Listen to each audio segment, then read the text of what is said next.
अस्सलाम वालेकुम। Next class में वेलकम है। और इस क्लास में जो हमने क्रिस्टल की टाइप स्टार्ट की हुई थी on the basis of types of forces present between them and the types of the particles that are forming the crystals, जिनमें आयंस हो सकते हैं, कोई एटम हो सकता है या मेटल एटम हो सकता है या मॉलिक्यूल्स हो सकते हैं। उन बेसिस पर particles forming the crystals and the forces present between them, इस बेसिस पर हमने जो क्रिस्टल की क्लासिफिकेशन की थी आयनिक सॉलिड्स में, कोवेलेंट सॉलिड्स में, मॉलिक्यूलर सॉलिड्स में और मेटालिक सॉलिड्स में, वो एक एक करके कुछ दिन तक हमारा काम चलता रहा और हम उनको डिस्कस करते रहे, उनकी प्रॉपर्टीज देखते रहे अलग अलग। अब टाइम है कि उनका ब्रॉड ओवरव्यू ले लिया जाए, ठीक है ना। एक ही नज़र में उनकी सबकी प्रॉपर्टीज देख ली जाए और कंपेयर कर लिया जाए कि किस में क्या प्रॉपर्टी है और कौन सी प्रॉपर्टी ऐसी है जो एक में है और दूसरे में मौजूद नहीं है, कौन सी प्रॉपर्टी ऐसे है जो एक क्रिस्टल में ज़्यादा अच्छी है, दूसरे क्रिस्टल में थोड़ी ख़राब है।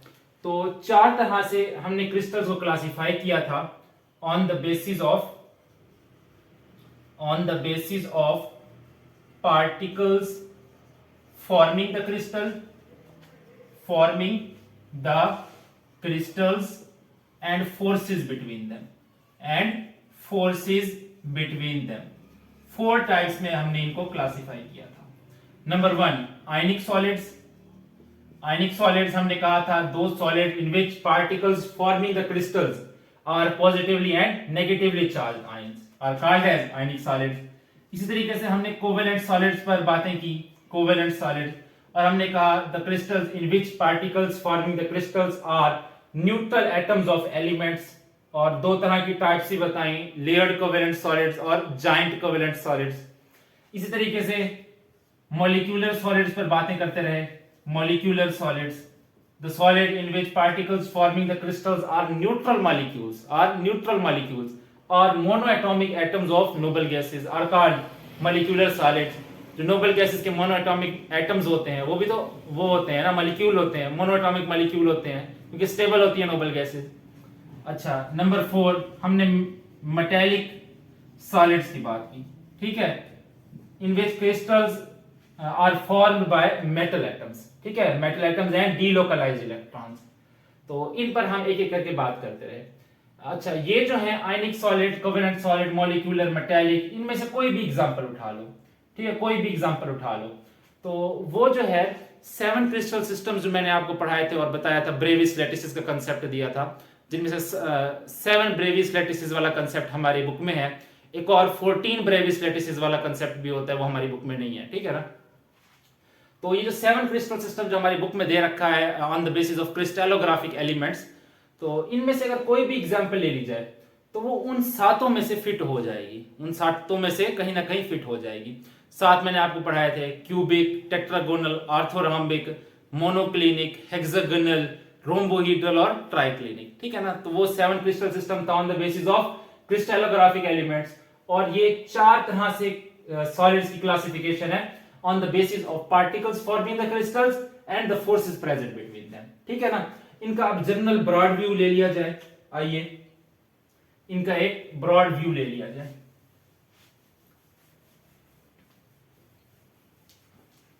यहां पर इन सब के कुछ प्रॉपर्टीज दिखते हैं, देखते हैं ये सॉलिड किन किन पार्टिकल्स से बनते हैं और इनके बीच में कौन कौन सी फोर्सेस प्रेजेंट रहती हैं। मैंने अभी बता दिया, पहले आपको पता था, तो थोड़ा सा इनको दोबारा से देख लेते हैं, ठीक है। यहां पर टाइप्स ऑफ सॉलिड्स लिख देता हूं, टाइप्स ऑफ सॉलिड्स लिख देता हूं, ठीक है। इधर हम लिख देंगे कि उनके कॉन्स्टिट्यूएंट पार्टिकल्स कौन से हैं, और यहां पर हम लिख देंगे कि पार्टिकल्स के बीच में कौन कौन सी फोर्सेस प्रेजेंट हैं, और यहां पर उनके साथ कोई एग्जांपल्स वगैरह ले लेंगे, ठीक है। प्रॉपर्टीज भी डिस्कस करनी है, वो थोड़ा आगे चल करके हम बात करते हैं उन पर। अच्छा, सबसे पहला सॉलिड अपने पास आयनिक सॉलिड्स। इनमें जो पार्टिकल्स क्रिस्टल बनाते हैं वो ऑपोजिटली चार्ज आयंस होते हैं, ऑपोजिटली चार्ज्ड आयंस, यानी कैटायंस और anions, cations and anions. Forces, इनमें आयनिक बॉन्ड होता है, और एग्जांपल, कोई भी एग्जांपल ले लो, NaCl, KNO3, लाइक NaNO3, ये वगैरह वगैरह, ये बहुत सारी एग्जांपल्स हैं, ठीक है ना। या फोर्सेस में आप कूलम्बिक फोर्स भी लिख सकते हो, कूलम फोर्स, ठीक है। ये इलेक्ट्रोस्टैटिक फोर्स भी लिख सकते हो, इलेक्ट्रोस्टैटिक फोर्स, ठीक है। या इलेक्ट्रोवेलेंट बॉन्ड, या मैंने एक और नाम बताया था इलेक्ट्रोवेलेंट बॉन्ड का, कर्नल बॉन्ड, ठीक है, वो भी आप नाम लिख सकते हो, ठीक है। तो ये फोर्सेस आयनिक क्रिस्टल में प्रेजेंट होती हैं। नंबर टू दूसरा है अपने पास कोवेलेंट क्रिस्टल्स, कोवेलेंट सॉलिड्स। इनमें जो पार्टिकल्स फॉर्मिंग द क्रिस्टल्स होते हैं वो neutral atoms of molecules, neutral atoms of elements, molecules गलती से निकल गया, ठीक है, एलिमेंट के एटम्स होते हैं, न्यूट्रल एटम ऑफ एलिमेंट्स। और इनमें जो फोर्सेस क्रिस्टल बना रही होती हैं वो कोवेलेंट बॉन्ड्स होते हैं, एग्जांपल ग्रेफाइट है, जैसे लेयर्ड कोवेलेंट सॉलिड है। इसी तरीके से डायमंड जाइंट कोवेलेंट सॉलिड है, SiC, इसी तरह से SiO2, तो ये सारे, ठीक है, ये सारे क्या है, कोवेलेंट सॉलिड्स हैं। इसी तरीके से तीसरी टाइप है अपने पास मॉलिक्यूलर सॉलिड्स की। तो इनमें जो पार्टिकल्स होते हैं वो मॉलिक्यूल्स होते हैं, मॉलिक्यूल्स और एटम्स ऑफ नोबल गैसेस, क्योंकि नोबल गैसेस के एटम्स मॉलिक्यूल के तौर पर भी काम कर सकते हैं, क्योंकि स्टेबल होते हैं ना, इंडिपेंडेंटली एग्जिस्ट करते हैं, तो इनको मोनोएटॉमिक मॉलिक्यूल्स भी बोलते हैं। तो इनमें जो फोर्सेस होती हैं वो इंटरमॉलिक्यूलर फोर्सेस होती हैं, ठीक है, इंटरमॉलिक्यूलर फोर्सेस, ठीक है ना, इंटरमॉलिक्यूलर फोर्सेस होती हैं।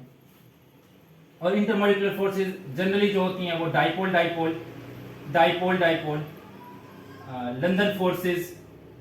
लंदन फोर्सेस या हाइड्रोजन बॉन्ड, ठीक है, ये मोस्ट ऑफ द टाइम ये देखने को मिलती है, हाइड्रोजन बॉन्ड। समझ आ गई बात की, क्लियर है, दिखाई साफ पड़ रहा है ना, हाँ जी।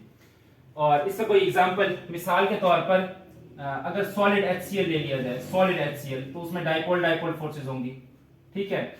इसी तरीके से सॉलिड I2 ले ली जाए तो उसमें लंदन डिस्पर्शन फोर्सेस होंगी, आइस ले ली जाए तो उसमें हाइड्रोजन बॉन्डिंग है। समझ आ गई बात की। अच्छा, नेक्स्ट देखो अपने पास मेटेलिक सॉलिड्स, नेक्स्ट है अपने पास मेटेलिक सॉलिड्स में जो पार्टिकल्स फॉर्मिंग द क्रिस्टल होते हैं वो metal atoms and delocalised electrons.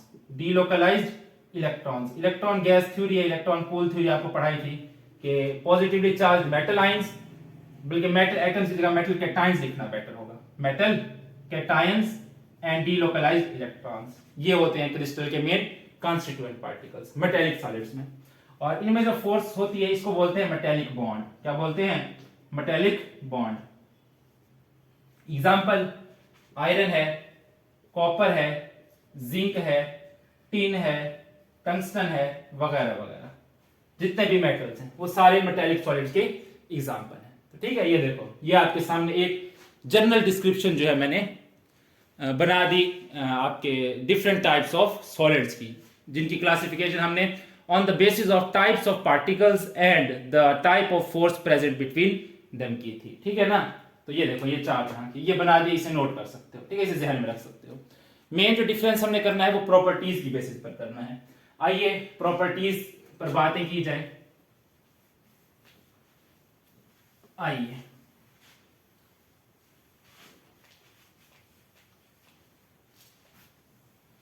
Ionic solids की प्रॉपर्टीज कुछ और होती हैं, कोवेलेंट सॉलिड्स की प्रॉपर्टीज कुछ और होती हैं, मेटेलिक की अलग और मॉलिक्यूलर की अलग। ये सब की प्रॉपर्टीज मैं आपको अलग अलग पढ़ा चुका हूं, बस हम इनका ओवरव्यू ले रहे हैं। ये देख रहे हैं कि कौन सी प्रॉपर्टी किसमें होती है और कौन सी वाली किसमें नहीं होती। अच्छा, तो यहां पर हम लिख देते हैं क्रिस्टल का नाम, क्रिस्टल टाइप या सॉलिड की टाइप लिख दो जनरल, ये ज्यादा बेटर रहेगा। ठीक है, सॉलिड टाइप, और यहां पर उनकी प्रॉपर्टीज, इस तरफ इनकी प्रॉपर्टीज देखिए। आइए नंबर 1, पहला solid ionic solids. Ionic solids. Number 2 covalent solids, covalent solids. Number 3 molecular solids, molecular solids. और number 4 metallic solids, metallic solids. अच्छा, इनके मेल्टिंग बॉइलिंग पॉइंट से ही स्टार्ट कर ली जाए कहानी सारी। आइए, आयनिक सॉलिड्स के मेल्टिंग बॉइलिंग पॉइंट हाई होते हैं। Melting and boiling points are high, ठीक है।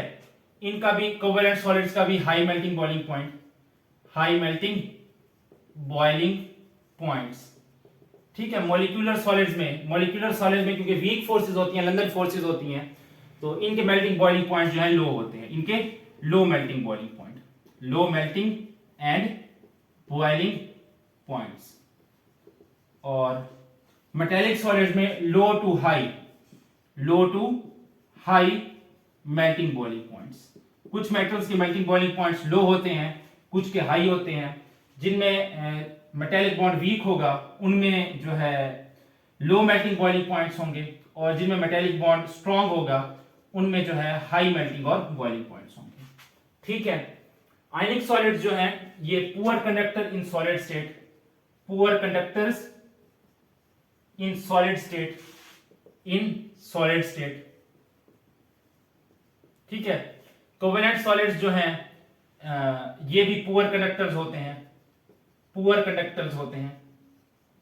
अच्छा, आयनिक कंपाउंड्स जो हैं ये मोल्टन एंड सॉल्यूशन स्टेट में गुड कंडक्टर्स होते हैं। क्यों? क्योंकि फ्री आयंस अवेलेबल होते हैं, ठीक है। ये सवाल भी आता है इंपॉर्टेंट शॉर्ट क्वेश्चन कि why ionic compounds are good conductor in solution and molten state. तो आप बताओगे सॉलिड स्टेट में ये बैड कंडक्टर्स होते हैं due to the absence of any free ion or free electrons, while in a molten or solution form there are free ions present which conduct electricity, and in molten or solution form ionic compounds become good conductors. अच्छा, covalent solid जो हैं ये bad conductors होते हैं क्योंकि सब covalent bonds होते हैं इनमें, और कहीं पर भी फ्री इलेक्ट्रॉन्स मौजूद नहीं होते, ठीक है, सिवाय ग्रेफाइट का जो एग्जांपल है उसमें पैरेलल टू द लेयर जो है एक इलेक्ट्रॉन फ्री होता है, जिसे एनाइसोट्रोपिक बिहेवियर भी बोलते हैं। ये भी बड़ा मशहूर सवाल है कंडक्टिविटी ऑफ ग्रेफाइट का। अच्छा, मॉलिक्यूलर सॉलिड्स ये भी बैड कंडक्टर होते हैं, बैड कंडक्टर्स, ठीक है। इनमें भी कोई फ्री इलेक्ट्रॉन्स या फ्री आयंस नहीं होते, जबकि मेटालिक सॉलिड्स जो हैं ये गुड कंडक्टर्स होते हैं, गुड कंडक्टर्स, सॉलिड स्टेट में भी और लिक्विड स्टेट में भी, क्योंकि दोनों फॉर्म्स में इनके पास फ्री इलेक्ट्रॉन्स होते हैं, फ्री इलेक्ट्रॉन्स होते हैं। आयनिक सॉलिड्स हार्ड होते हैं, ठीक है, हार्ड होते हैं, लेकिन ब्रिटल भी होते हैं, साथ साथ आसानी से टूट जाते हैं। जब इनको हिट करते हैं तो एक लेयर दूसरी लेयर के ऊपर स्लाइड करती है और ऑपोजिट आयंस एक दूसरे के सामने आ जाते हैं, जिसकी वजह से ऑपोजिट आयंस में रिपल्शन स्टार्ट हो जाती है और लेयर्स अलग अलग हो जाती हैं। पढ़ाया था, इंपॉर्टेंट चार्ट है, why ionic compounds are brittle, ठीक है ना।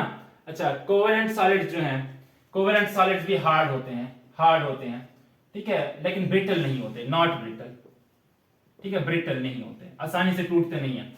अच्छा, मॉलिक्यूलर सॉलिड्स जो हैं ये सॉफ्ट होते हैं, ये भी आसानी से टूट जाते हैं, ब्रिटल होते हैं, ठीक है, सॉफ्ट एंड ब्रिटल। और जबकि जो मेटालिक सॉलिड्स होते हैं ये सॉफ्ट, सॉफ्ट टू हार्ड, ठीक है, सॉफ्ट टू हार्ड, ब्रिटल वगैरह नहीं होते, ठीक है। जो सॉफ्ट मेटल्स होते हैं वो फिर मेलिएबल और डक्टाइल होते हैं, मेलिएबल और डक्टाइल होते हैं, मेलिएबल एंड डक्टाइल। मेलिएबिलिटी का मतलब क्या होता है कि they can be hammered into sheets, इनको शीट्स में कन्वर्ट किया जा सकता है, इनके थोड़ा मार मार के इनकी शीट्स बना दो, और डक्टाइल खींच करके लंबी ताने बना दो, ठीक है, डक्टाइल। अच्छा जी, इसके अलावा जो है आपके जो मॉलिक्यूलर सॉलिड्स होते हैं ये सब्लाइमेबल होते हैं, सब्लाइमेबल होते हैं, और ट्रांसपेरेंट टू लाइट होते हैं, ट्रांसपेरेंट टू लाइट होते हैं, ठीक है, सम टाइम, हमेशा नहीं, some time transparent to light, कुछ कुछ होते हैं जो ट्रांसपेरेंट टू लाइट होते हैं। अच्छा, आयनिक सॉलिड्स जो हैं ये soluble in polar solvents, soluble in polar solvents में सोल्यूबल होते हैं, ठीक है।